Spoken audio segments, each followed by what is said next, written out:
सदगुरु बाबा जयदेव जी महाराज के श्री चरण कमल पर अर्घो खर्गो प्रणाम।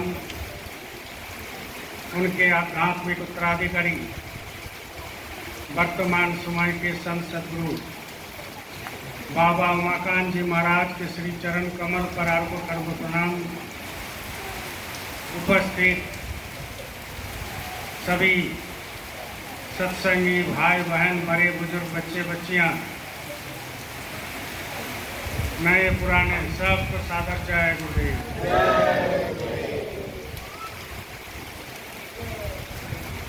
देखिए प्रेमियों, सर्वप्रथम इतना पानी के बावजूद भी 200 से ऊपर सत्संगी भाई बहन, बच्चे बच्चियां सब आज इकट्ठा हुआ। अभी भी जोरदार पानी पड़ रहा है लेकिन लोग आ रहे। तो एक विशेष दया मालिक का हुआ, इसके लिए हम आपकी चरणों में कोटि कोटि प्रणाम करते हैं, क्योंकि लोग पानी में निकालते नहीं हैं।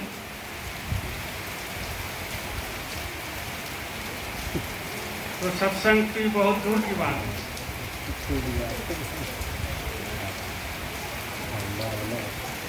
मन में सोचा होगा कि जाएंगे सत्संग, क्या मिलेगा, आज थोड़ा सा घरे में रहे, लेकिन आपको बोलने से नहीं होगा। जो लाने वाले हैं वो आपको पीछे खड़ा है, बोले कि नहीं जाओ, तो आपको आना पड़ेगा। इसमें आप कुछ नहीं कर सकते। आप जो यहाँ पर आके बैठे हैं तो ये आपका करामत नहीं है, आपकी कोशिश है, आपकी चेष्टा है। करामत तो इनकी है जो आपको मन में एक विचार, एक विवेक पैदा किया कि नहीं सत्संग में जाना है, तो आपने आ गए और आ भी गए हैं। तो गुरु महाराज ऐसे हैं कि आपको खाली हाथ नहीं जाने देते। भले वो चीज आपको दिखाई ना दे, लेकिन खाली हाथ किसी को नहीं जाने देते हैं जो इस जगह में आकर बैठे। क्यों? क्योंकि इनका काम है देने का, लेने का तो है नहीं। गुरु का काम क्या होता है? देने का होता है, लेने का नहीं होता। जो सदगुरु होते हैं उनका काम ही है देने का। और क्या देते हैं? जो साधक होते हैं, जो अच्छे सत्संगी होते हैं, जो सुमिरन ध्यान भजन में बैठते हैं, जो गुरु की कृपा में और राजी में राजा करते हैं, आते हैं, उन्हीं को मालूम है क्या देते हैं। तो देते हैं ये सबको, लेकिन आपको जो है ये अंदर में महसूस करना पड़ेगा कि गुरु हमको आज क्या दिया। ये अंदर की बात है, बाहर की बात है नहीं। तो आप सभी ने आज आया है तो आपको कुछ ना कुछ मालिक अंदर में देगा ही, और दे भी रहे हैं। क्योंकि जिस जगह में सत्संग होता है, सत्संग ही गुरु, संगत ही गुरु, गुरु ही संगत। संगत से गुरु अलग कभी नहीं होते, और गुरु से संगत अलग नहीं होते। दोनों एक दूसरे से जुड़ा हुआ है। तो जब जुड़ा हुआ रहता है एक दूसरे से, तो गुरु यहाँ पर मौजूद है और आपकी भली भली वो देख रहे हैं, आपकी मन की भावना को वो देख रहे हैं, आपकी मन की भावना को समझते हैं कि कौन मेरे लिए आया, कौन उसके लिए आया, कौन देखा देखी आया, कौन ना देखा देखी आया, कौन भावना से आया, कौन भाव से आया, ये सब देख रहे हैं। और ये है कहाँ? ये आपके अंदर में बैठे हैं। भगवान कहाँ पर है? जिस दिन लोग ये समझ जाएंगे कि जो परमात्मा है, जो भगवान है, जो शक्ति है, जो पावर है, वो आपके अंदर में बैठे, तब सारे भ्रम आपका संसार का दूर हो जाएगा। लोग ये भ्रम को पाल के रखते हैं कि हम फलाना मंदिर में जाएंगे, फलाना मस्जिद में जाएंगे, फलाना जगह तीर्थ करने जाएंगे, फलाना जगह गुरुद्वारा में जाएंगे, फलाना जगह में पानी डालेंगे, फलाना जगह में हम नहाएंगे, फलाना पूजा पाठ करेंगे, फलाना दिन उपवास करेंगे, तो हमारी गुरु, हमारी इष्ट देवता हम पर प्रसन्न हो जाएंगे। प्रसन्न तो हो जाएंगे, लेकिन आपको जब मालूम नहीं है कि परमात्मा है कहाँ, भगवान है कहाँ, भगवान देखने में कैसे हैं, भगवान कहाँ निवास करते हैं, भगवान कौन सा चीज़ भोजन करते हैं, भगवान क्या है, इस दुनिया को बनाने वाला भगवान है, लेकिन भगवान हमसे दिखाई क्यों नहीं देते हैं, भगवान को हम देखते क्यों नहीं हैं? ये सारे चीज़ जो है ये प्रश्न है। लेकिन ये प्रश्न आपको तभी उत्तर मिलेगा जब आप खुद सोचेंगे कि परमात्मा हमारे अंदर में है, तब तो आपको ये मिलेगा। लेकिन आपके मन जब बाहर जाएगा तो आपको ये चीज़ नहीं मिलेगा। अभी आपने सुमिरन ध्यान भजन किया, यहाँ 200-400 जो भी हमारे प्रेमी बैठे हैं, तो उसमें से शायद एक दो जो है वो सुमिरन ध्यान भजन में मन लगा होगा, नहीं तो किसी का मन लगा हुआ है कि इतना पानी पड़ रहा है आज बेकार हो। किसी का मन में ये आ रहा है कि वो जो है आने वाला था अभी तक आया नहीं। किसी का मन में ये है कि वो आते आते पानी में भीग गया होगा। किसी का मन में ये है कैसे भंडारा बनेगा, हम लोग को लेट हो जाएगा खाने में। किसी का मन में ये है कि भाई ये पानी में जो है जाते समय भीग जाएंगे। किसी का मन में ये है कि हम तो मोटरसाइकिल लेके आए हैं तो जाते समय हम भीग जाएंगे। ये जब करते करते यही सब हुआ, और भजन कान में आंगुली तो डाले हैं लेकिन मन ही पर पड़ा हुआ।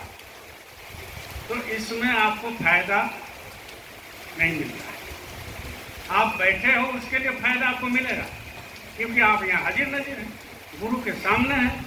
लेकिन जो फायदा मिलने वाला है दवाई से, वो दवाई आपने पूरी खाया नहीं, तो कहाँ से मिलेगा? डॉक्टर लिखा है कि 600 mg का दवाई खाना है और आपने 200 mg का ले लिया, तो आपका शरीर में कोई काम नहीं करेगा। डॉक्टर जो बोला है वही चीज़ लोगे तब काम करेगा, नहीं तो ये काम नहीं करने वाला है।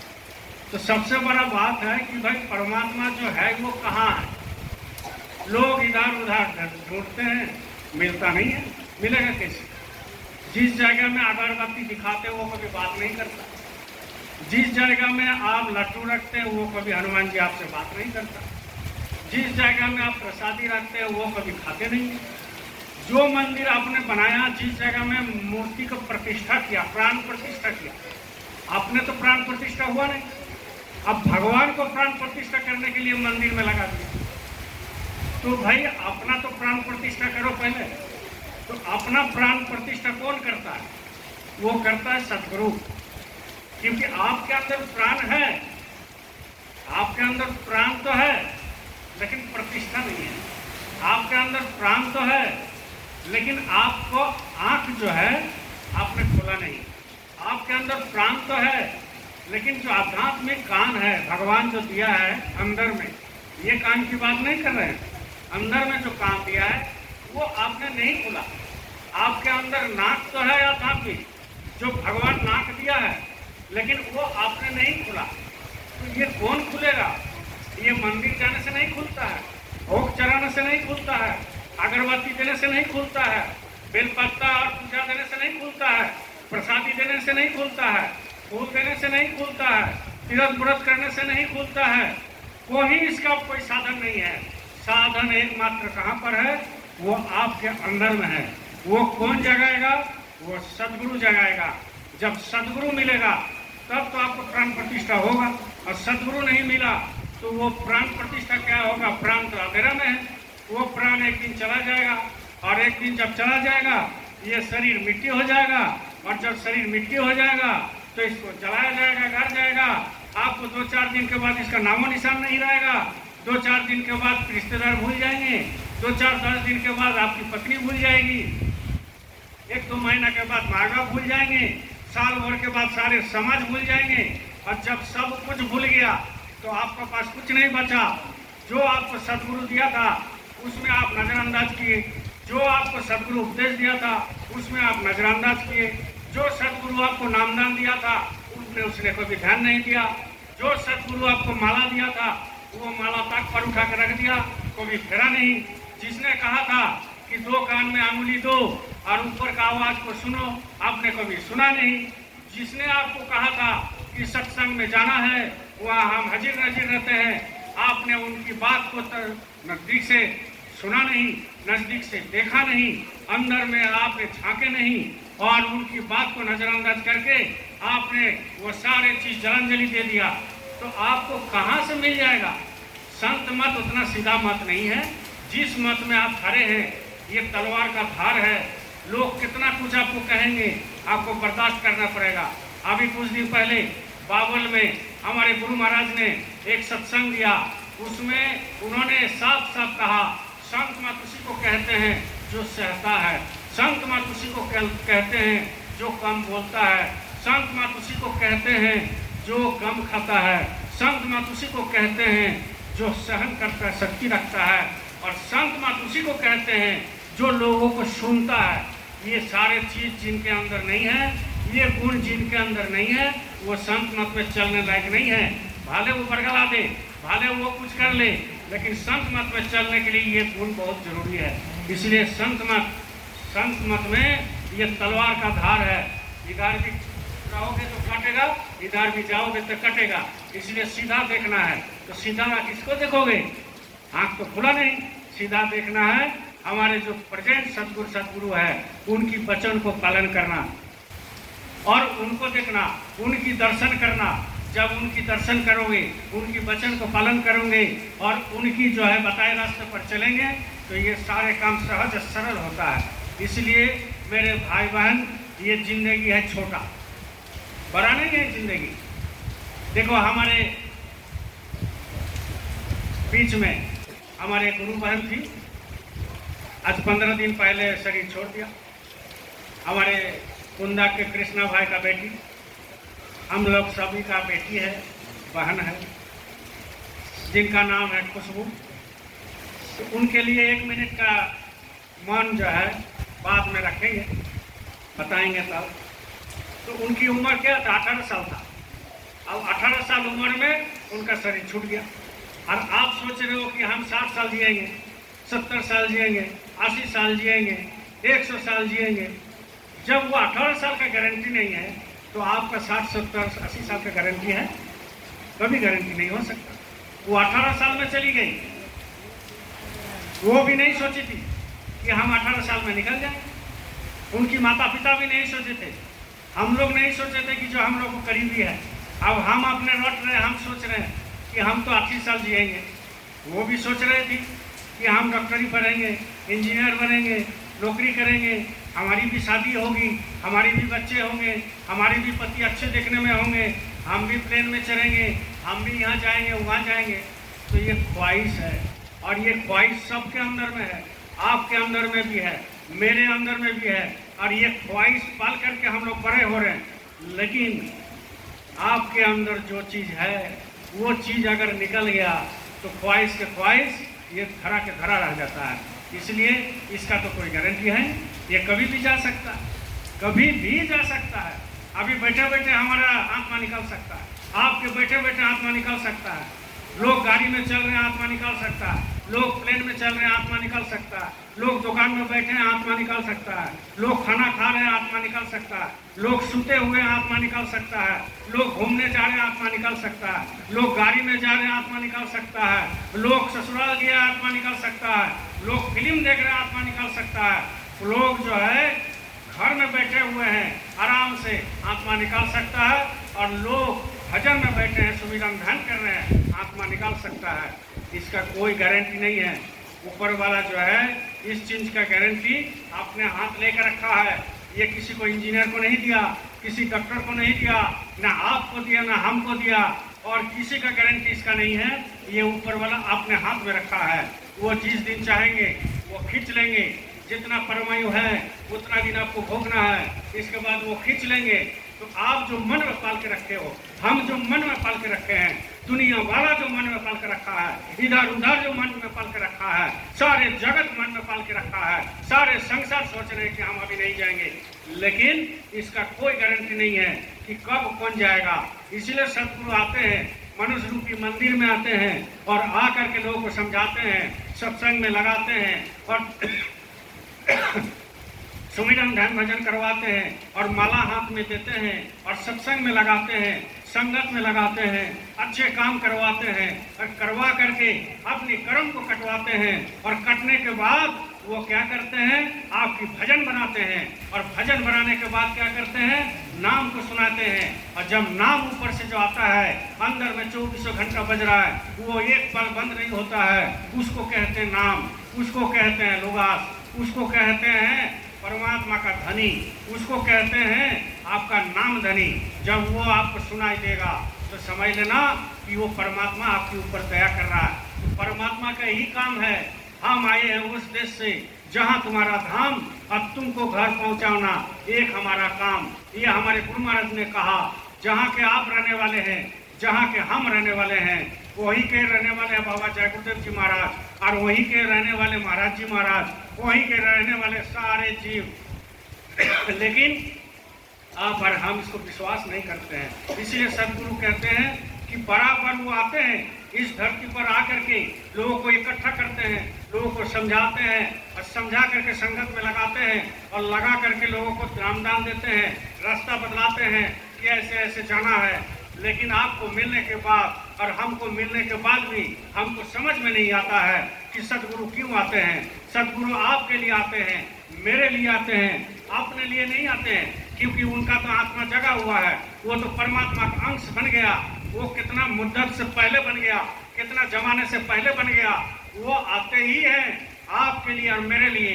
लेकिन जब आप वो आने के बाद इतना कष्ट करते हैं और कष्ट करने के बाद वो सारे संगत को, करोड़ों और वो खरबों लोगों को वो नाम दान दे करके वो जो है रास्ते पर चलाते हैं, लेकिन आप सोचते हो, हम सोचते हैं कि भाई ये फ्री में मिल रहा है तो इसको ले लिया जाए, इसके बाद मांस मछली अंडा खाया जाए, इसके बाद करतूत किया जाए, इसके बाद नामदान को छोड़ दिया। आप सोचो गुरु को तकलीफ नहीं होगा? बहुत बड़े तकलीफ है। आज इस आश्रम को बनाए आप लोग, नगरी आश्रम को, अगर इसमें कोई तोड़ फोड़ करे और इसमें अगर टूट पड़े और इसमें अगर कोई बदनामी करे तो आपका तकलीफ होगा कि नहीं? आप जय गुरुदेव बोल के जवाब देना, तकलीफ होगा कि नहीं? जय गुरुदेव। तो जब आपको तकलीफ होगा तो गुरु को तकलीफ नहीं होगा? गुरु को भी तकलीफ है कि हम नामदान दिए हैं उनको, अपना घर पहुंचने के लिए नामदान दिए, अपना घर ले जाने के लिए रास्ता बताए, लेकिन आप और हम क्या करते हैं, उस चीज को भूल जाते हैं। इसलिए ये किराए का मकान है, इस मकान में 2-4 दिन रहिए, 2-4-10 दिन रहिए, 60 साल, 70 साल, 80 साल, 20 साल, 10 साल, 5 साल, 2 साल, 2 दिन, 1 पल, इसके बाद आपको इसमें निकालना पड़ेगा। कलयुग में साधन बहुत सरल है, कलयुग में भगवान पाने का साधन बहुत सरल है, कठिन है नहीं। कलयुग समान युग नहीं, जो नर करे विश्वास। कलयुग के समान कोई युग नहीं, इतना सहज सरल रास्ता भगवान को पाने का, लेकिन लोग उसका कठिन बना दिया। ये करो, वो करो, ऐसा करो, वो कर्म कांडी। लेकिन महात्मा क्या कहते हैं? जो नाम की कमाई किया हुआ, जो सच्चे महात्मा हैं, जो सच्चे संत सदगुरु है, वो क्या कहते हैं कि बाहरी आडंबर से आपको कोई लाभ नहीं, बाहरी आडंबर से आपको कोई लाभ नहीं मिलता है। बाहरी आडंबर से आपकी मन की खुराक मिलता है, आत्मा का खुराक नहीं मिलता है। आप बाहरी आडंबर करोगे, गेरुआ पहन लिया, आत्मा को क्या मतलब? आप बाहरी आडंबर करोगे, तिलक चंदन लगा दिया, आत्मा का क्या मतलब? आप बाहरी आडंबर करोगे, भभूत लगा दिया, आत्मा का क्या मतलब? आप बाहरी आडंबर करोगे, सारे जो है तिलक लगा लिया, चंदन लगा दिया, आत्मा का क्या मतलब? बाहरी आडंबर से आत्मा का कोई मतलब नहीं। आत्मा चेतन है, आत्मा चेतन है जो आपके अंदर में बैठा है, और वह आत्मा चेतन है और परमात्मा भी चेतन है। तो चेतन से चेतन को मिलना है। चेतन आपके अंदर में है और परमात्मा चेतन है। परमात्मा है कहाँ? आपके अंदर में है। चेतन है कहाँ? आपके अंदर में है। तो बाहर से क्या मतलब?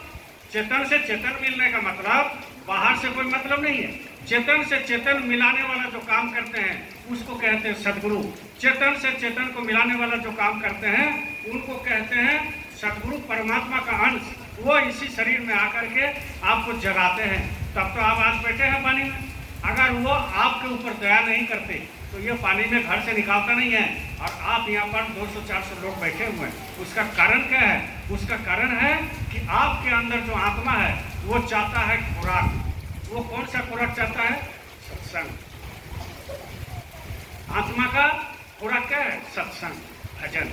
वो चाहते हैं, लेकिन लोग उसको देते नहीं हैं। लोग उसको देते नहीं हैं। जिस दिन उनको खुराक मिल जाए आत्मा को, वो बाएं जा रहा तो दाहिने चला जाएगा। दाहिने मतलब सीधा अच्छे रास्ते में चले जाएंगे। दाहिने मतलब सद्गुरु की सत्संग में चले जाएंगे। दाहिने मतलब सद्गुरु जो बोलते हैं उसमें चले जाएंगे। दाहिने मतलब सुमिरन ध्यान भजन करने लगेंगे। दाहिने मतलब कि वो सद्गुरु को प्राप्त करने का एक लालसा आदमी के अंदर जगाएंगे। वो उनके अंदर जगा देंगे कि नहीं, हमारा घर ये नहीं है, हमारा घर ये नहीं है। ये मनुष्य रूपी मंदिर है, ये आत्मा को कुछ दिन के लिए रखा गया है, वो शक्ति को कुछ दिन के लिए रखा गया। इसलिए तो कहते हैं कबीर साहब, हंसा यह पिंजरा नहीं है तेरा, हंसा यह पिंजरा नहीं है तेरा, माटी चुन चुन महल बनाया, संग न जाएगा तेरा, हंसा यह पिंजरा नहीं है तेरा। बाबा दादा भाई भतीजा संग न जाएगा तेरा, हंसा यह पिंजरा नहीं है तेरा। बोले बाबा दादा भाई भतीजा, आज आप बताओ, ये हमारा जो बेटी खुशबू थी वह चली गई, उसके साथ कोई गया? आप तो आंख के सामने देख रहे हो ना भैया, फिर भी विश्वास नहीं होता, फिर भी विश्वास नहीं होता। हम लोग आंख के सामने डेली मरते हुए देख रहे हैं, हम लोग आंख के सामने डेली चलाते हुए देख रहे हैं, हम लोग आंख के सामने जलते हुए देख रहे हैं, हम लोग आंख के सामने वो बांस का माचा लेकर के जाते हुए देख रहे हैं, हम लोग आंख के सामने मरा हुआ व्यक्ति को देख रहे हैं, हम लोग आंख के सामने मरा हुआ व्यक्ति को मुंह में पानी डाल रहा है, लेकिन वो पानी इधर से गिर जाता है, अंदर नहीं जाता है, देख रहे हैं। हम लोग आंख के सामने हम देख रहे हैं कि बांस से जो है इसको जलाया जा रहा है, आंख के सामने ये देख रहे हैं कि बांस के टुकड़ा से उसको पीट पीट कर जलाया जा रहा है। हम लोग आंख के सामने देख रहे हैं कि उसकी मुंडी को जो है पीट के जलाया जा रहा है, लेकिन फिर भी हमको विश्वास नहीं होता, फिर भी सोचते हम नहीं मरेंगे, हमको कोई बांस नहीं मरेगा, हमको बहुत अच्छे हैं, हमारा साथ जो है सब कोई जाएगा, हमारा साथ देने वाले सब कोई जाएगा। अरे मेरे भाई बहन, कोई साथ किसी को नहीं देता है। आप समझ लेना, अगर आपको साथ देता है तो सतगुरु देता है, आपको अगर साथ देता है तो हमारी संगत देगा, और संगत ही सतगुरु है और सतगुरु ही संगत है। इसलिए आप ये मत सोचो कि जो है आपको साथ आपका रिश्तेदार दे देंगे, आपका माता पिता दे देंगे, आपके बाल बच्चेदार दे देंगे, आपको जो है सारे समाज दे देंगे, आपको ये दे देंगे, आपको पत्नी दे देंगे, आपके पत्नी दे देंगे, आपके पति दे देंगे। कोई आपको साथ नहीं देने वाला है। आपको साथ देने वाला आपके अंदर बैठा है, आपको साथ देने वाला हमारे सतगुरु है, आपके साथ देने वाला आपके अंदर में हमारे अंदर में है, और आपको साथ देने वाला मरने के पहले और मरने के बाद वो कौन देगा? वो देगा जिससे आप नामदान लिए हैं। जो आपको नामदान दिया वो आपको हाथ पकड़ करके ले जाएगा और वो सटीक जगह में पहुंचाएगा। लेकिन आप सुमिरन ध्यान भजन करोगे तब ना, ऐसे कैसे पहुंचा देगा? आप तैयार हुए नहीं तो आपको पहुंचा देगा? नहीं पहुंचा सकता। इसलिए कहने का मतलब है मेरे भाई बहन, कल युग सुमान युग नहीं, जो नर करे विश्वास। कल युग बड़ी सीधा सहज सरल रास्ता है, सहज सरल रास्ता क्या है कि कल युग में पूजा पाठ बंद है। वाले आप करते हो अलग बात है, हम तो नहीं करते, हम नहीं करते। मालिक ने हमको सिखाया पूजा अगर करना है तो अंदर में करो आत्मा की आत्मा का। मालिक ने हमको सिखाया, ये संत मत का पूजा पाठ आप करते हो, कोई मना नहीं है, गुरु महाराज को भी मना नहीं किया है। लेकिन जो 5 देवता आपको मिला है, जो 5 देवता आपको गुरु महाराज ने बताया, उसका तो पहले करो। उसको छोड़ देते हो और बाहरी आडंबर में पूजा पाठ में लगे रहते हो। कुछ नहीं मिलने वाला है मेरे भाई बहन। मिलेगा क्या? कर्म मिलेगा। और जो कर्म आप करते हो वो कर्म आपके साथ में नहीं जाएगा, वो कुछ दूर तक जाता है और जाने के बाद वो उसका स्टॉप हो जाता है, वह रास्ता बंद है, वह जा नहीं सकता। उसके ऊपर अगर जाना है तो आत्मा का परमात्मा का जो भेद है उसको लेना है और ये अंदर में पूजा करना है। इसीलिए कहते हैं कि कल युग समान युग नहीं। कल युग में 100 साल परमाई किसी किसी का होता है, 100 साल परमाई। अब 100 साल में आपको क्या क्या करना है आपको तो मालूम है। 100 साल में पढ़ाई करना है, 100 साल में पढ़ाई करने के बाद नौकरी चाकरी करना है, नौकरी चाकरी बिजनेस करने के बाद आपको क्या करना है, आपको जो है शादी करना है। शादी करने के बाद 2-4 साल बाद एक तो हमारे सत्संगी भाई बहन भी आ जाए। इसके बाद क्या करना है, उसको बड़ा करने में उसको लग जाओ। अब उसको बड़ा करने में जब उसको लग गया तो फिर आप बुरा गए। जब आप बुरा गए तो ये बड़े हो गए।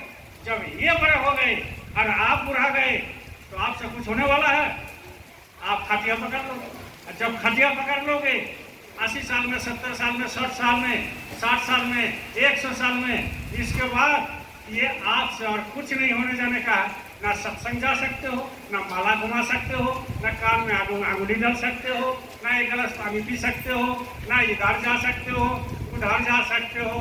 तो आपको फायदा क्यों हुआ जिंदगी में? आए ऐसा ही और गए ऐसा ही, खाली हाथ आए और खाली हाथ गए। तो आपको मिला क्या? नहीं मिला हमको बहुत कुछ। क्या मिला आपको? भाई हमारा लड़का MBBS नौकरी है तो क्या आपको बचा लेंगे? नहीं, मेरा लड़का इंजीनियर है, क्या आपको ऊपर में चढ़ा देंगे? नहीं, मेरा जो है पत्नी बहुत धार्मिक है, तो कल युग का नियम है, पत्नी करेगा तो पत्नी को मिलेगा और पति करेगा तो पति को मिलेगा। पति अगर करते हैं तो पत्नी को नहीं मिलेगा। नहीं, हमारे पत्नी खो है, 3 में 4 बार माला करती है, तो भाई उसको मिलेगा कि तुमको मिलेगा? तुमको तो कुछ नहीं मिलने वाला है, तुम तो कुछ किया ही नहीं। जो करेगा सो पाएगा और जो नहीं करेगा सो नहीं पाएगा। गुरु महाराज ने साक्षात लिखा है। इसलिए अपने कर्म अपने करो, अपने कर्म अपने पाओ, दूसरे का कर्म दूसरा पाएगा, दूसरे कर्म करेगा दूसरा पाएगा। तो आप क्या कर लोगे? आप तो कुछ कर नहीं पाए, तो आप सीधा जो है कहाँ जाओगे? सीधा नरक का द्वार खुला हुआ है और नरक में जाओगे। और नरक में जा करके वहाँ कुछ दिन रहोगे, 1,00,000 साल, 2 साल, 5 लाख, 10 लाख और वो खरबों साल वहाँ रहो। इसके बाद कौन कीट में जन्म लेंगे? कभी कुत्ता में जन्म लेंगे, कभी बिल्ली में जन्म लेंगे, कभी ऊँट में लेंगे, कभी गाय में लेंगे, कभी गरू में लेंगे, कभी सांप में लेंगे, कभी बिच्छू में लेंगे, कभी गधा में लेंगे, कभी घोड़ा में लेंगे, कभी जल का जीव में लेंगे, कभी थल का जीव में ले लेंगे, कभी कीट पतंग में ले लेंगे, कभी पशु पक्षी में लेंगे, कभी पेड़ पौधे में ले लेंगे। और इधर लेते लेते लेते लेते जब इतना दिन हो गया तब कहीं अगर कुत्ता जन्म ले लिया और कुत्ता जन्म लेने के बाद अगर नगरीय आश्रम में भंडारा होता है, उसी भंडारा के 2-4 दाना खाने लगे और खाते खाते खाते खाते उसी भंडारा का प्रसाद से आपका कुछ धर्म कमाया और वो धर्म कमा करके मालिक की दया अगर हो गया तो समझ लीजिए मनुष्य जन्म मिल गया। लेकिन कुत्ता वाला जो है आदत तो जाएगा नहीं, वो संग में आकर भी घाव करने लगेगा, आपको फोड़ने लगेगा और फोड़ करके जो है आपको भी फोड़ेगा। तो फोड़ने के बाद जो है आप क्या कर सकते हो? आप समझ रहे हो मेरी बात को? फोड़ के नहीं बताएंगे तो यही सब काम होगा, यही सब काम होगा। इसीलिए कहते हैं कान में अंगुली डालो, अंतर प्रवेश करो। अंतर, बाहर में कुछ नहीं, अंतर में प्रवेश करोगे भगवान मिलेंगे। बाहर प्रवेश करने से कुछ नहीं होता है। संत मत का नियम है अंतर्मुखी होना। अंतर्मुखी जिस दिन हो जाओगे, हर श्वास पर ध्यान दे दोगे, तो आपको ज्यादा दिन नहीं लगता है परमात्मा मिलने का। परमात्मा दोनों आंखों के बीच में यहाँ पर है, हाथ में नहीं, पैर में नहीं, यहाँ नहीं, यहाँ नहीं, यहाँ नहीं, यहाँ नहीं, कुछ नहीं। परमात्मा है कहाँ? परमात्मा है आपके अंदर में। बोलो जय गुरुदेव। इसलिए सत्य त्रेता द्वापर कलयुग, 4 युग होते हैं ना, सत्य युग, त्रेता युग, द्वापर युग और कलयुग। सतयुग की तो बात चलेगा, त्रेता का बात चलेगा, द्वापर का बात चलेगा, अब आ गया कलयुग। तो कलयुग में क्या क्या हो रहा है आपको मालूम है, हमको भी मालूम है। तो सतयुग का परमायु कितना दिन था, सुन लो बढ़िया से, बोलो जय गुरुदेव। सतयुग का परमायु था 17,28,000। जैसा आपका हमारा परमायु है 70 साल, 80 साल, 50 साल, 60 साल, वैसा ही सतयुग का परमायु क्या था, 17,28,000। एक बार बोलो कितना था, 17,28,000 किसका परमायु है, सतयुग का। अब आ गया द्वापर युग, त्रेता युग। त्रेता युग का परमायु कितना दिन है, 12,96,000। कितना, कौन युग का, त्रेता युग का। अब तीसरा है द्वापर युग, इसका परमायु सुन लो, 8,64,000। कितना, किसका, द्वापर युग। सतयुग हो गया, त्रेता युग हो गया, द्वापर युग हो गया। अब हो गया कलयुग। कलयुग का परमायु कितना है, 4,32,000। 4,32,000। तो कलयुग अभी आया हुआ कितना दिन हुआ, 5,000 साल। तो 4,32,000 से 5 निकाल लो, 4,32,000 से 5 निकाल लो, कितना हुआ, 4,27,000। 4,27,000 रुपये अभी बचा हुआ है, 4,27,000 अभी कलयुग का बचा हुआ है। और लोग बोलते कलयुग आ गया, कलयुग आ गया, और अभी देखा कहाँ कलयुग।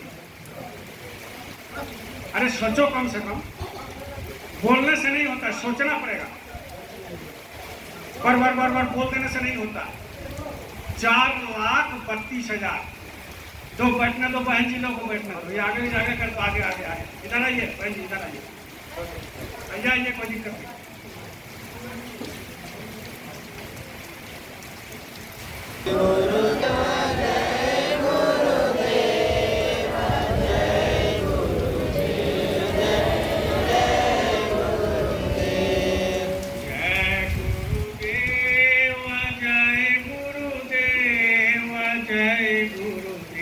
जय जय गुरुदेव, जय गुरुदेव, जय गुरुदेव, जय गुरुदेव, जय गुरुदेव।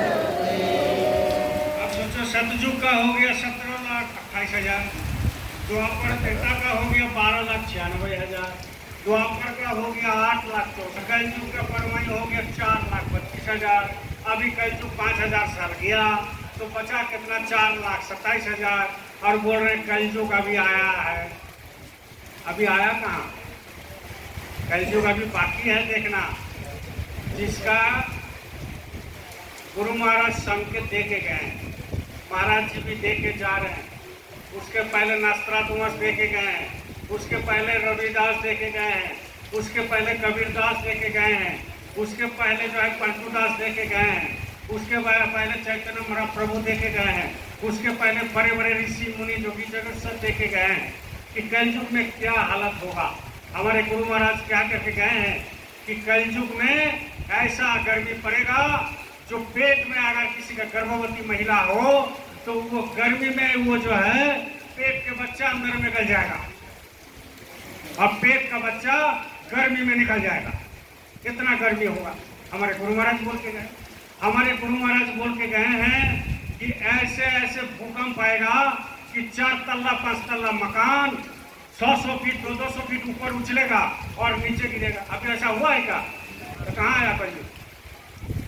गुरु महाराज बोल के गए हैं ऐसे ऐसे भयंकर बीमारी है, आएगा कि आपको समझ में आ जाएगा, ठिकाने में आ जाएगा। तो अभी तो एक ट्रेलर दिखाया कोरोना, अभी काल से देख रहे हैं कि कोरोना से भी भयंकर बीमारी एक तो और आ रहा है, एक तो बीमारी कोरोना से और आ रहा है भयंकर। तो अभी तो कुछ नहीं है, अभी तो कुछ नहीं, ऐसे ऐसे भूखमरी आएगा। गुरु महाराज कह करके गए हैं कि आने वाले दिन में ऐसी भूखमरी आएगा कि अपने बच्चे को मां अपने खा जाएगा। ऐसे भूखमरी आ तभी कलयुग आएगा। 4,32,000 में 5,000 निकाल दो तो 4,27,000। और हम लोग कितना दिन देखेंगे कलयुग? तो 4-5 साल हो सकता है। आज भर देख लिए, कल हम मर जाए, तो ठिकाना है। इसलिए आप जो सोचते हो, हम जो सोचते हैं ना कि कलयुग कलयुग कलयुग, इसीलिए सदगुरु कहते हैं कि कलयुग में जल्दी जल्दी भजन कर लो, कलयुग में सत्संग नागा मत करना, कलयुग में डेली भजन करना, कलयुग में जो है अपने गुरु की दर्शन स्पर्शन करना, कलयुग में गुरु की सेवा दे देना, कलयुग में 10% रख करके दे देना, कलयुग में शाकाहारी प्रचार करना। मतलब क्या है कि आपको लगा के रख रहा है, आपको ये गुरु महाराज लगा के रख रहा है चारों तरफ कि भाई ये मेरा लड़का भटक ना जाए। अगर भटक गया तो आप बताओ क्या होगा? आप अगर भटक जाते हैं तो कितना तकलीफ आप लोगों को होता है। आपकी घर में कोई भटक गया, कितना तकलीफ आपको होगा। तो आपको जब तकलीफ होता है तो जो गुरु महाराज कीचड़ से उठा करके लाया, दंगल से उठा करके लाया, शराब में डूबा हुआ था, हरिया में दारू में डूबा हुआ था, मांस मछली में डूबा हुआ था, और उसको लेकर के गुरु महाराज अपने गद्दी पर बैठाया, और वो अगर फिर खाने पीने लगे तो तकलीफ आपसे ज्यादा गुरु महाराज का होगा कि नहीं होगा? गुरु महाराज का ज्यादा होगा। इसलिए ये कलयुग में आपको क्या करना है? आपको सुमिरन ध्यान भजन ज्यादा जोर देना है, सत्संग में ज्यादा जोर देना है। क्योंकि देखो ये शरीर मिट्टी है, इसमें तो कोई संदेह नहीं। शरीर जो है ये मिट्टी है, इसमें कोई संदेह नहीं है मेरे भाई बहन। क्योंकि आत्मा निकाल गया तो ये गिर जाएगा तो मिट्टी हो गया। जब ये शरीर मिट्टी है तो इसके ऊपर क्या भरोसा करना? क्या भरोसा है इस जिंदगी का, साथ देती नहीं ये किसी का। क्या भरोसा है इस जिंदगी का, साथ देती नहीं ये किसी का।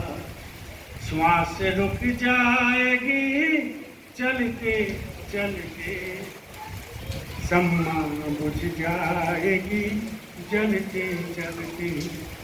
श्वास रुक जाएगी चलते चलते, सम्मा बुझ जाएगी जलते जलते। ये कब बुझ जाएगा? ये कब जो है लकड़ी को पर रख दिया जाएगा? और आप श्मशान में जाने से पहले ही लोग वहां पर मिट्टी तेल हाजिर कर देता है। आप श्मशान में पहुंचने से पहले ही लोग लकड़ी को रख देता है। आप श्मशान में पहुंचने से पहले ही लोग वहां पर जो है माचिस रख देता है।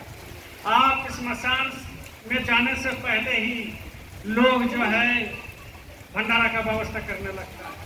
आप श्मशान जाने से पहले ही लोग कफन का व्यवस्था करने लगता है। आप श्मशान जाने से पहले ही माला का व्यवस्था करने देता है। आप श्मशान जाने से पहले ही बांस काटने लगता है। आप श्मशान जाने से पहले ही बांस का माचा बनकर के तैयार रहता है। और आप श्मशान जाने से पहले ही लोग आपस में झगड़ करने लगता है कि हम कंधा लेंगे, हम कंधा लेंगे। और आप श्मशान जाने से पहले ही ये नहीं सोच सकते हैं कि आपको किस तरह से जलाएगा। लोग क्या करते हैं, ले करके आपको जाएगा और उसमें जला देगा, और जला करके राख कर देगा और खाक कर देगा, और घर में आ जाओगी। इसके बाद आप सारे चीज भूल जाओगे। तो भाई किसके लिए क्या करना, किसके लिए क्या देखना, कौन मेरा है और कौन आपका है, ये तो लोगों को समझ में नहीं आता है। जब सदगुरु मिल जाता है तब लोगों को समझ में नहीं आता है कि हम क्या है नहीं है। इसलिए सच्चे मीत और सच्चे हमारे प्रभु, सच्चे हमारे गुरु और सच्चे हमारे परमात्मा एक ही है जो हमारे अंदर में बैठा है। और जब उसको हम जगा लेंगे, जब उनकी हम दर्शन कर लेंगे, जब उनसे हम बात कर लेंगे, जब उनके साथ एक थाली में खाने लगेंगे, जब उनके साथ हम आना जाना करने लगेंगे, जब उनके हम सूरत को देख लेंगे, तब जाकर के हमारा और आपका जो है ये जीवन धन्य होगा। नहीं तो ये जीवन नरक जैसा है। नरक आप किसको समझते हैं कि मरने के बाद नरक? नहीं, नरक तो इसी जन्म में ही आपको देखने को मिल रहा है, आगे भी और मिलेगा, और हमको भी मिल रहा है, आगे भी मिलेगा। इसलिए नरक का परवाह मत कर, और नरक जो है जब मिलेगा मिलेगा, ये मालिक का मर्जी है। लेकिन मालिक ने जो कहा कि भाई तुम जो है हमारे रास्ते पर आओ, हम जो सिखाते हैं वो सीखो, हम जैसा भजन करते हैं ऐसा करो, और हम जो बोलते हैं वो करो, और हम जो बोलते हैं सुमिरन करना वो करो, हम बोलते हैं धन करना वो करो, तो एक दिन ना एक दिन तुम्हारी आत्मा को हम में मिला देंगे, तुम्हारी आत्मा को हम परमात्मा से मिला देंगे और मिला देंगे। इसलिए आपको ये सोचना है कि हमारा अपना कौन है? हमारा अपना है खाली और कोई नहीं है। इसलिए लोगों को ये निरंतर अभ्यास करना चाहिए। ये निरंतर अभ्यास का रास्ता है, एक दिन एक दो दिन का नहीं, एक दो पल का नहीं, ये निरंतर अभ्यास का है। सुमिरन ध्यान भजन निरंतर अभ्यास का है, सत्संग जाना निरंतर अभ्यास का है, नाम धनी करना निरंतर अभ्यास का है, सेवा देना निरंतर अभ्यास का है, सेवा करना निरंतर अभ्यास का है, और हर श्वास पर ध्यान देना ये निरंतर अभ्यास का है।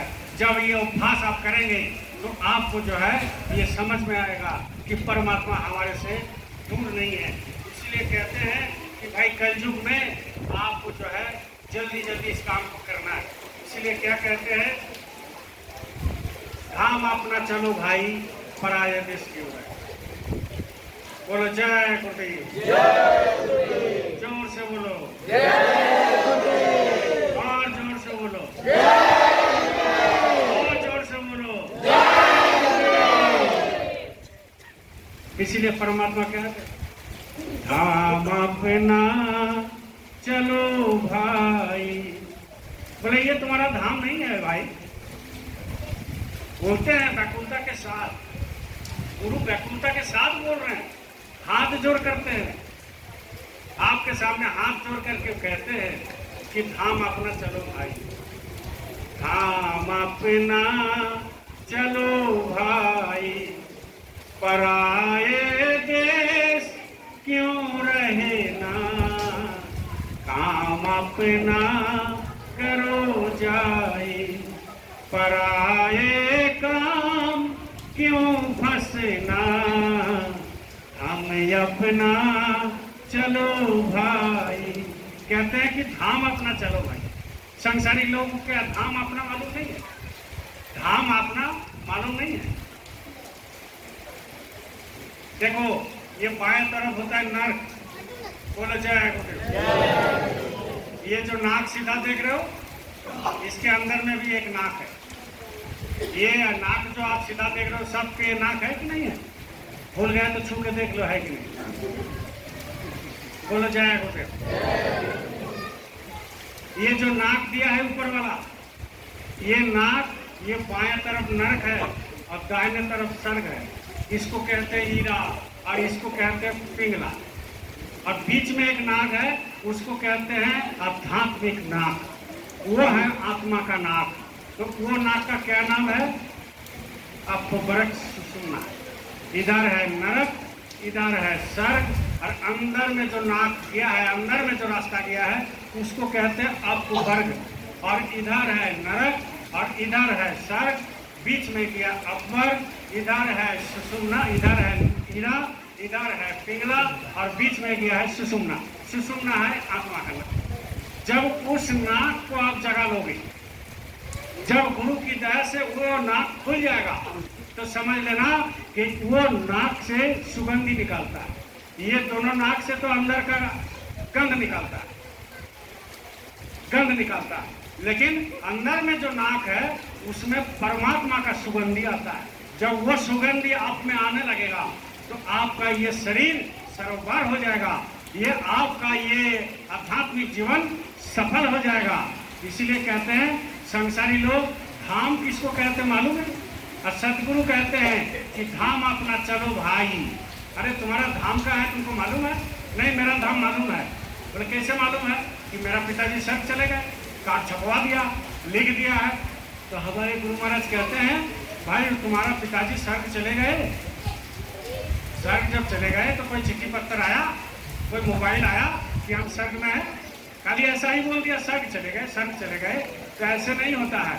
संत मत का नियम है कि भाई जीते जी तुम स्वर्ग को देखो। संत मत का नियम है जीते जी तुम देखो हर चीज। संत मत का नियम है अंदर में जो खेला चल रहा है वो जीते जी देखो। अंदर में जो चेतन शक्ति है उसको जीते जी देखो, मरने के बाद कुछ नहीं। इसलिए कहते हैं धाम किसी को मालूम नहीं, धाम अपना चलो भाई। अब पराये देश क्यों रहना? बोले ये पराया देश है।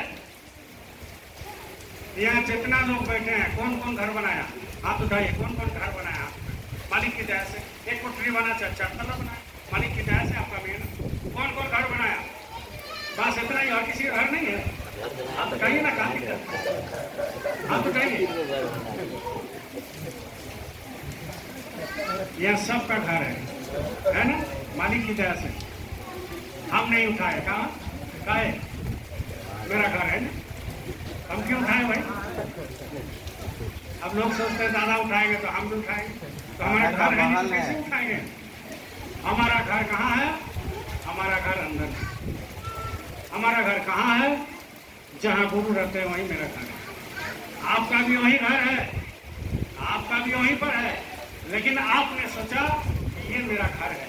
ये आपका घर नहीं है, ये 2 दिन 4 दिन 10 दिन का घर है। इसके बाद आपको जाना पड़ेगा ये घर छोड़ करके। इसीलिए बोले हम अपना चलो भाई, पराए धाम क्यों रहना, काम अपना करो जाए। क्या बोल रहे हैं कि अपना काम करो? नहीं भैया, अपना तो काम करते हो, तो क्या करते हो?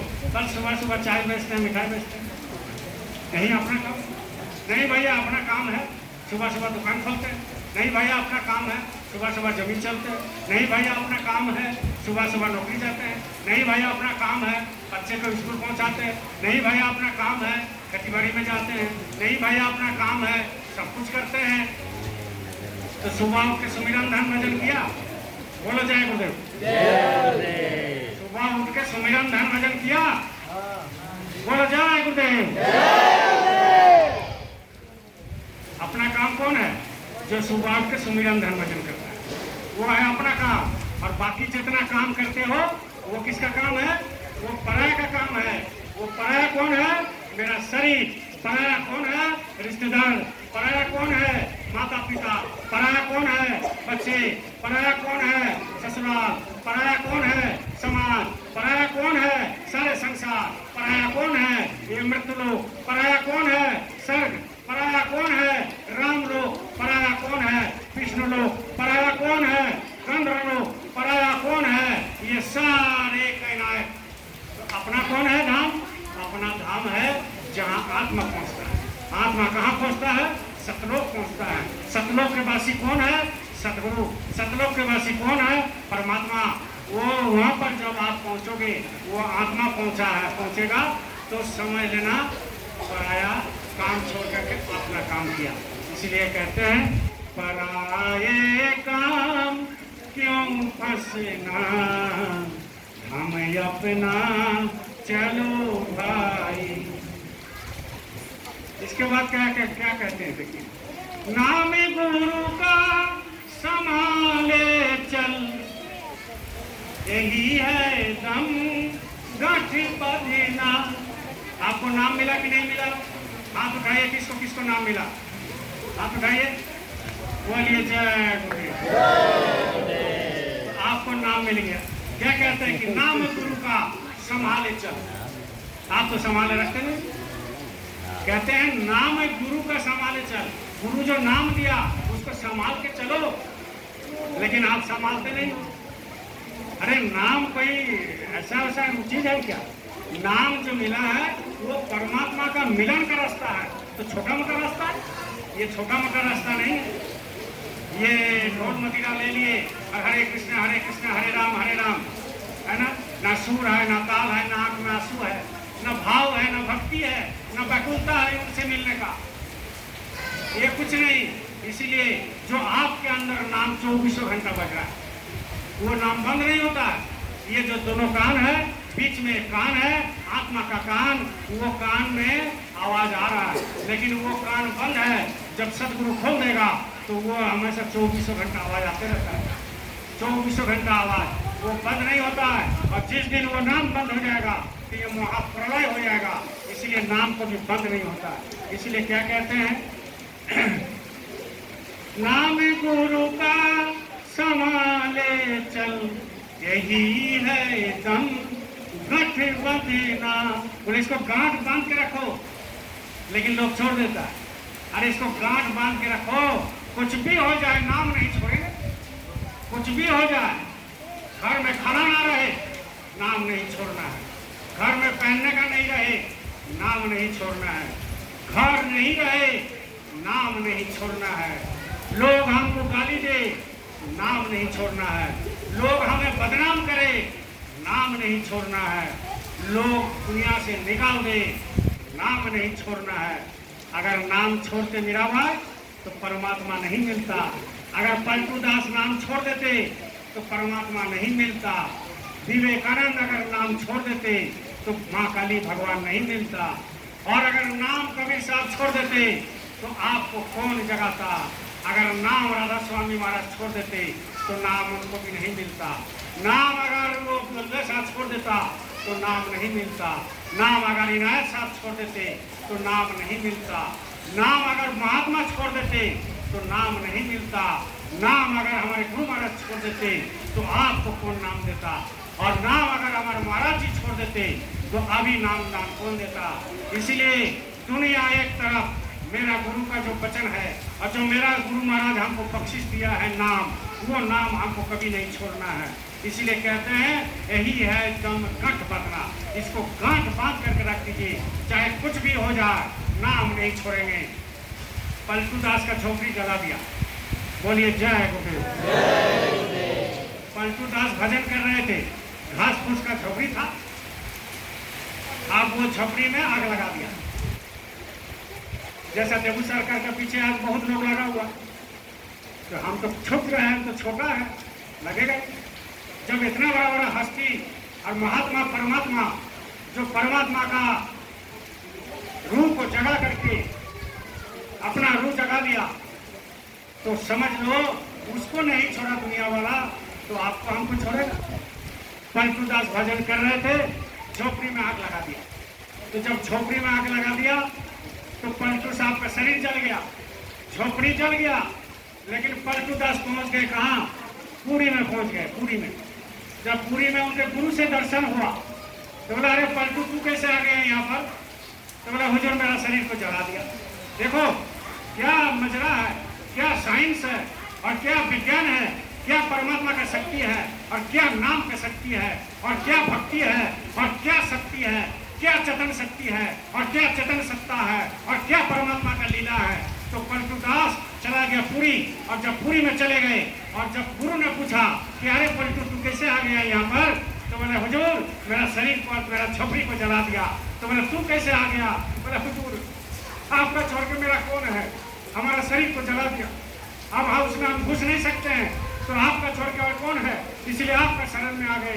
तो आपका शरीर को जला दे, चाहे आपको बदनाम कर दे, चाहे नगरी को जला दे, चाहे इस शरीर को बंद कर दे, चाहे ये गेट में ताला लगा दे, लेकिन आपका जब गुरु समर्थ हो जाएगा तो कोई माँ का लाल पैदा नहीं हुआ, कोई बाप का लाल पैदा नहीं हुआ कि आपको ये शरीर से उतार देगा, कि ये आपको जो है इस रास्ते से उतार देगा।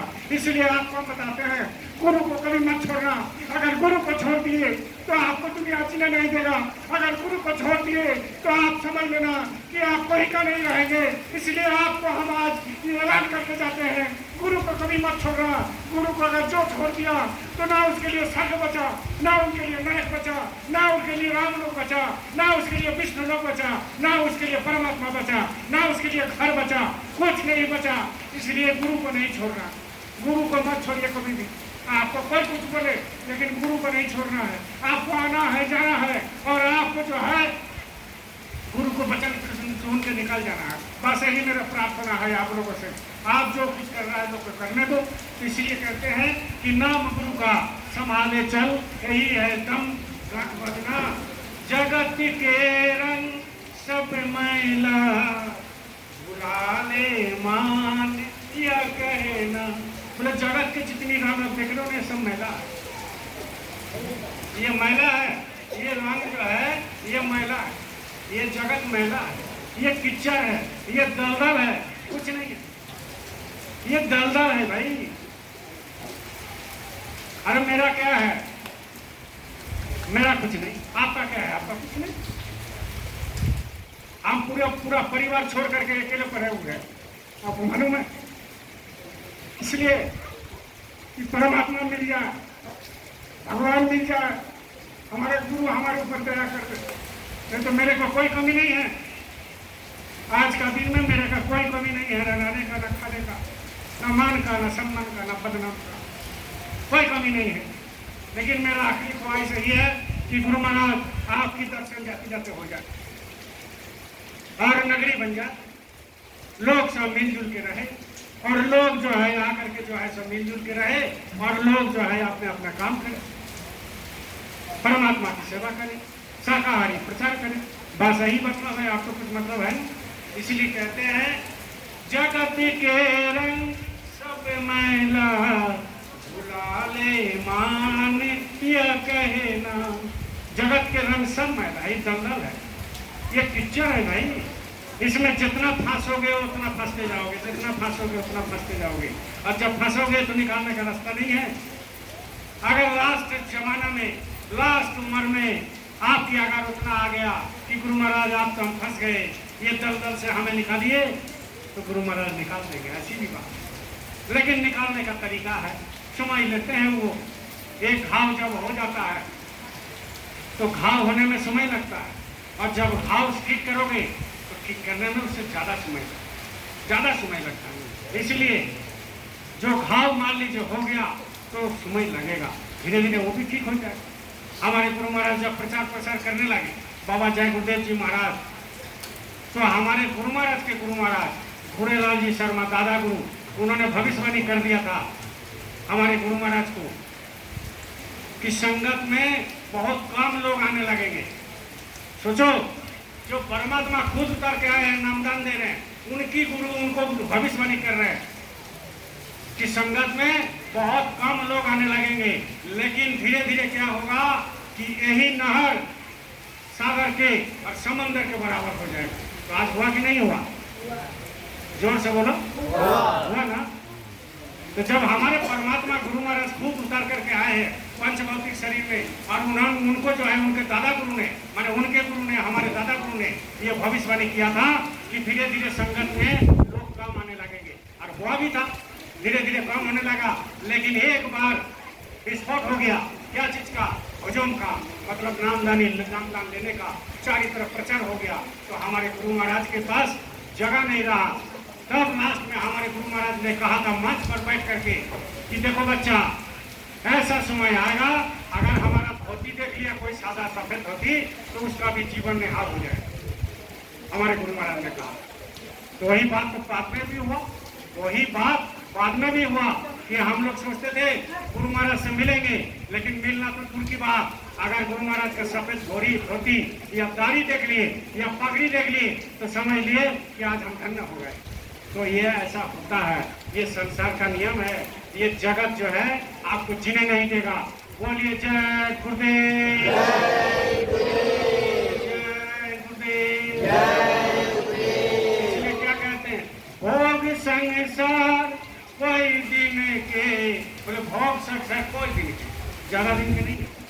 आप कुछ भी खाते हो, कितना देर के लिए? कितना देर के लिए हुआ है? 5 मिनट, 10 मिनट, किसी किसी का लेट होता है, आधा घंटा खाते रहता है, मोबाइल देखते रहता है ना।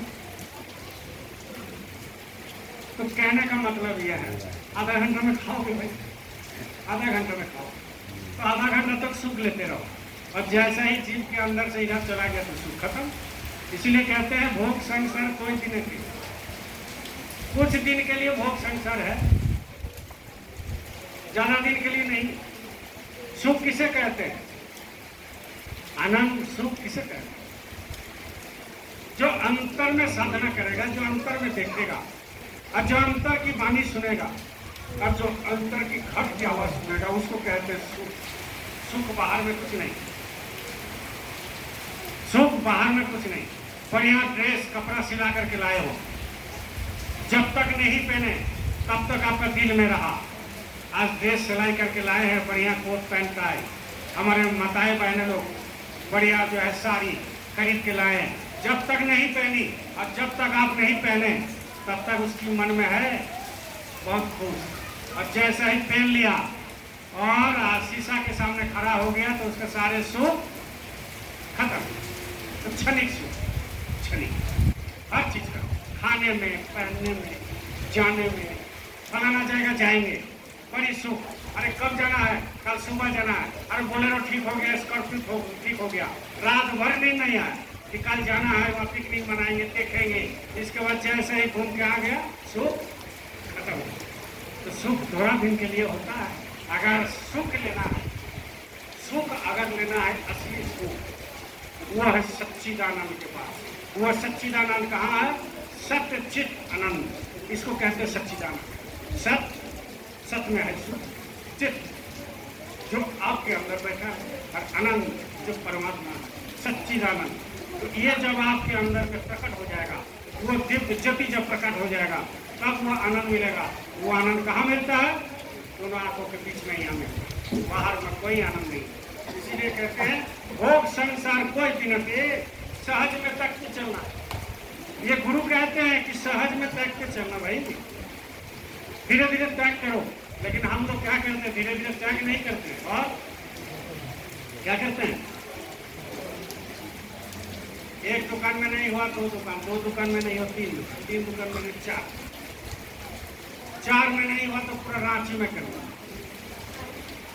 काठीटार में एक चाय का दुकान है, बोलो जय होटल, वो कंपनी है महाराष्ट्र का। ये उदाहरण दे रहे हैं। आप सोचोगे कि अरे सत्संग में चाय का दुकान, ये उदाहरण दे रहे हैं। अब वो चाय का काठीटार में जो दुकान हुआ है उसका नंबर है 359, दुकान का नंबर है 300 कितना 359। अभी एक रिंग रोड में खुला है 360, 360। वहाँ चाय मतलब वेराइटीज मिलता है, कॉफी मिलता है, गुड़ चाय मिलता है, लेमन टी मिलता है, बहुत सारा। अब जो पसंद है तो कभी कभी हम जाते हैं सुबह शाम कॉफी पीने। आप बताओ कि जो मालिक है वो फ्रेंचाइजी दिया है 360 को, तो ये सोच करके पहले नहीं किया था कि 360 को हम देंगे, वो पहले किया, इसके बाद पूरा इंडिया में फैला है। अब 360 दुकान में उसको 10,000 रुपये महीना में आता है, तो आप बताओ कितना आता है? 10,000 रुपया अगर महीना आता है। बैठा हुआ कहाँ है? महाराष्ट्र में, पुणे में बैठा है, मालिक वही का।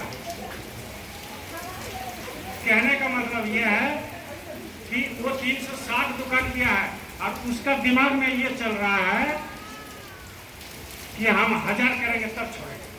दिमाग में चल रहा है कि नहीं चल रहा है? बोलिए जय गुरुदेव। अच्छा वो 1000 करेगा तब तक वो बूढ़ा खेल खत्म हो गया, चल गया होगा। तो बेटा बोलेगा हम इसको पिताजी 1000 के हम तो 5000 करेंगे। इसीलिए कहते हैं कि भोग संसार कोई दिन के, सहज में ताकते चलना। ताकते चलो, धीरे धीरे ताकते चलिए, ज्यादा विस्तार नहीं करना है। क्यों? क्योंकि साथ में आपका साथ नहीं जाएगा भाई, आपके साथ नहीं जाएगा। इसलिए त्यागते चलो। और आपसे त्यागना मुश्किल है, हमसे त्यागना मुश्किल है, त्यागना मुश्किल है। इसलिए सदगुरु से हमेशा प्रार्थना कीजिए, मालिक आपके हम भजन करना चाहते हैं, बस आप हमारे जो है रास्ता निकालिए।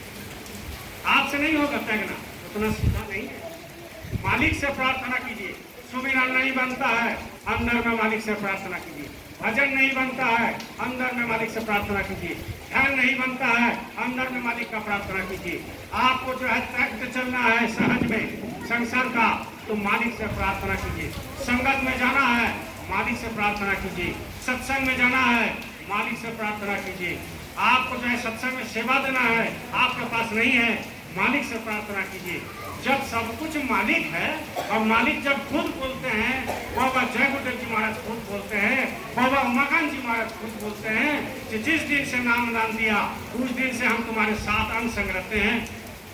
आपको और मेरा क्या फिक्र है भाई? और जहाँ तक की है बीमारी अपने कर्म के अनुसार है। जहाँ तक है सुख अपने कर्म के अनुसार है। जहाँ तक है दुख अपने कर्म के अनुसार है। जहाँ तक आपका सुख भोग अपने कर्म के अनुसार है।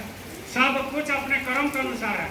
आज यहाँ पर हम बैठे हैं तो किसी जन्म में हम किसी का जूता सलाह जरूर किए हैं, किसी जन्म में हम जूता साफ जरूर किए, तब आज वहाँ परमात्मा यहाँ बैठा है। आप जो वहाँ बैठे हैं किसी जन्म में आप किसी को वहाँ बैठाए, आप किसी को खाना दिए हैं, तब जाकर के आज खाना मिलता है। आज आप कोट टाई पैंट पहनते हैं, अच्छे घड़ी पहनते हैं, आप किसी जन्म में किसी को दिए होंगे तब आप पहन रहे। सब अपना अपना कर्म के अनुसार मिलता है, कोई किसी को देता नहीं है, अपने अपने कर्म के अनुसार मिल रहा है। आप बढ़िया से बढ़िया लिखाई पढ़ाई कर रहे हैं, आपका किस्मत चमक गया, आप किसी जन्म में आप किसी को चीज किस्मत को चमका दिए, आप किसी को मान सम्मान दिए तो अब आज आपको मान सम्मान मिल रहा है। आप किसी को जूता मारे हैं तो आपको शुद्ध समेत आज जूता मिल रहा है। अब तो बहुत लोगों को मारे होंगे इसलिए आज मिल रहा है। बोलो जय गुरु। तो कहने का मतलब यह है सब कर्म का लेन देन है। कर्म का लेन देन पता कब चलेगा? जब आप अंदर में प्रवेश करेंगे तब। उसके पहले पता नहीं चलता। अंदर में प्रवेश करेंगे, आत्मा जग जाएगा तो पता लग जाएगा कि वो गधा में था कि बिल्ली में था कि कुत्ता में था कि मनुष्य में था, क्या कर्म किया क्या नहीं किया, हमारे माता पिता क्या कर्म किया, हमारे बच्चे क्या कर्म किया। इसीलिए तो परमात्मा सोचते हैं, इसीलिए सदगुरु सोचते हैं कि जल्दी जल्दी तीसरा आंख दे देंगे तो तीसरा आंख देने के बाद उसकी परिवार वाले से अगर कोई देखा तीसरा आंख से, उनकी माता पिता का कोई कुकृत्य देख लिया होगा तीसरा आंख से, तो उससे रिश्ता तोड़ देगा कि नहीं करते?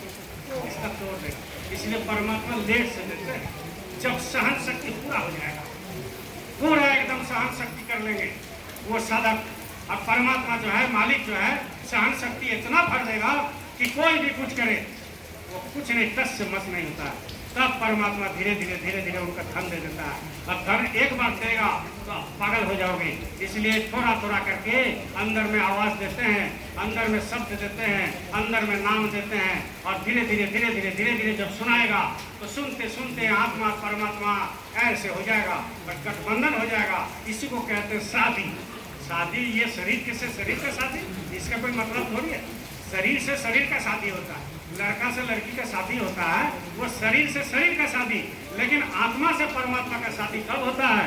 जब गुरु नाम दान देते हैं तब वो गठ बन जाता है। यहाँ 7 फेरे लेते हैं ना लोग, पति पत्नी 7 फेरे लेते हैं और बोलते हैं कि 7 जन्म तक हम लोग एक ही साथ रहेंगे। 7 जन्म तक झूठी बात है। बोले जय गुरुदेव। झूठ बात है। 7 जन्म तक कोई नहीं रहता। एक जन्म में सोचता है कि छेड़े छोड़ दो बाबा, छोड़ दो, हमारा जीना दुश्मन कर दिया, हमारा जीना बेकार कर दिया। शादी नहीं करते तो अच्छा रहता, ये भाग जाती तो अच्छा रहता।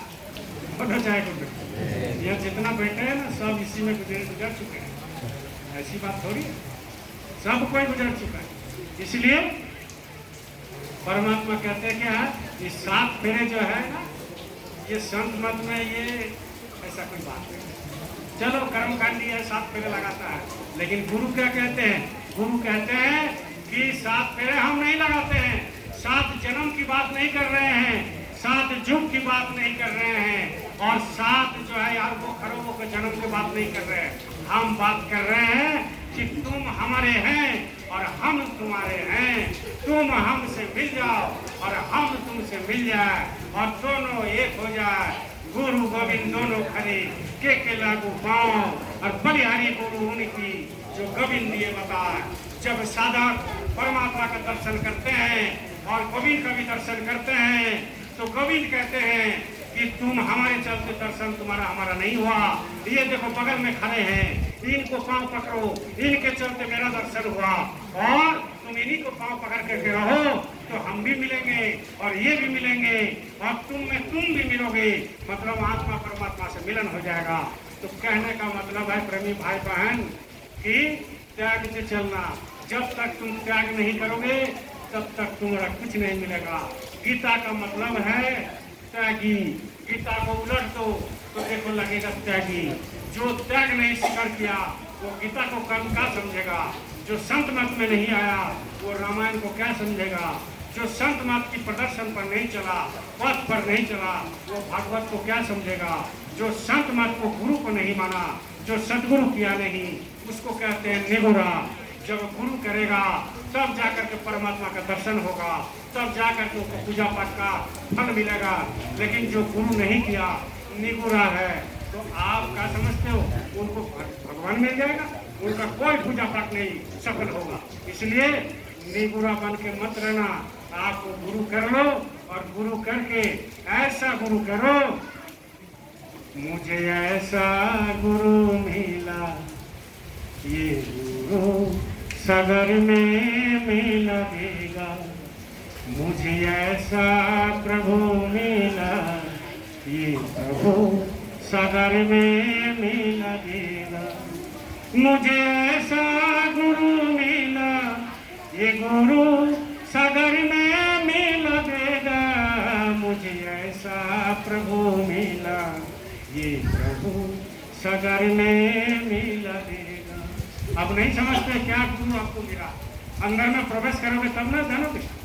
यहाँ से जाओगे, बाजार का हवा खा लोगे और बाजार में जाओगे और बाजार में जाकर के 10 दोस्तों से मिलोगे और वो जो है अपना काम करने लग गए, आप भी काम करने लग गए।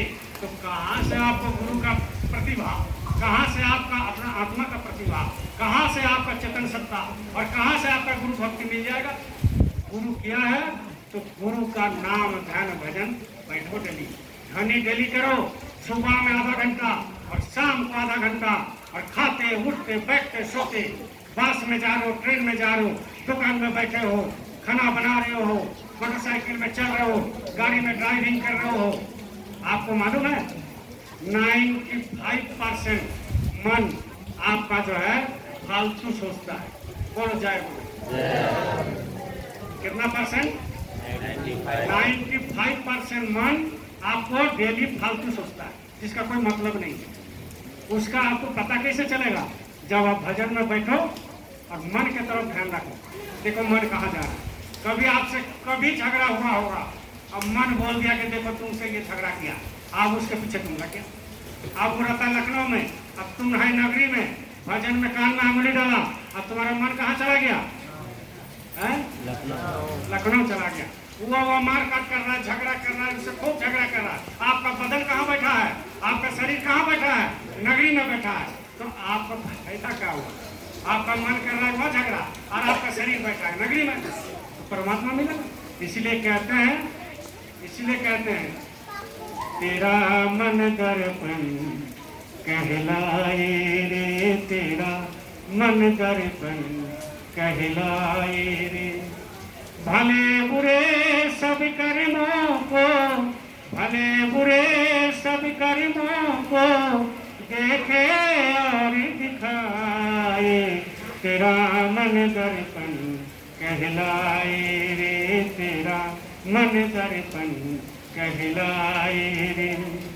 मन ही इच्छा, मन ही देवता, मन से बड़ा ना कोई।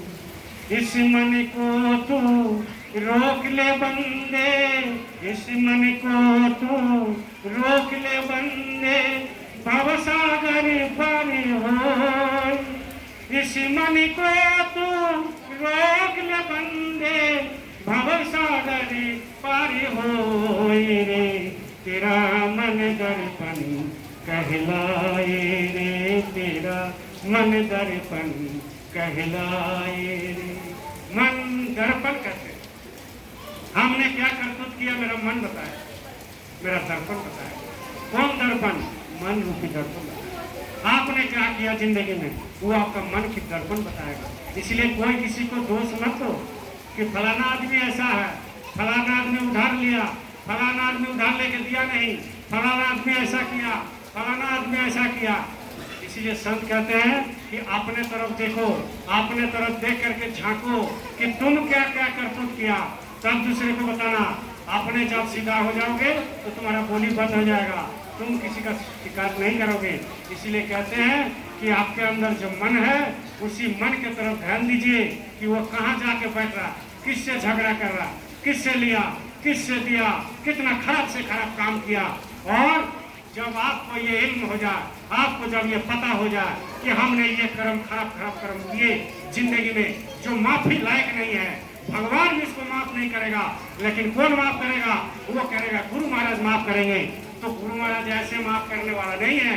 गुरु महाराज माफ से क्या करेंगे कि आपको जो है शरीर से कर्म कराएंगे, आपकी मन से कर्म कराएंगे, आपको सुमिरन कराएंगे, ध्यान कराएंगे, भजन कराएंगे, आपको सत्संग सुनाएंगे, आपको जो है ये अंदर में आपको जो है व्याकुलता देंगे, विवेक देंगे, विचार दे देंगे, और लास्ट में जब ये सब देंगे तो आपके अंदर जब आंख का आंसू आएगा, और वो आंख का आंसू जब गुरु महाराज का श्री चरण में अंदर में प्रकाश रूप में वो गिरेगा, तब समझ लो आपका माफी मांगेंगे तो आपको माफी मांगने के बाद आपको वो मंजूर हो जाएगा और वो माफी आपको कबूल हो जाएगा। लेकिन उसके पहले नहीं, अगर किसी से माफी मांगना है तो हाथ जोड़ करना पड़ेगा।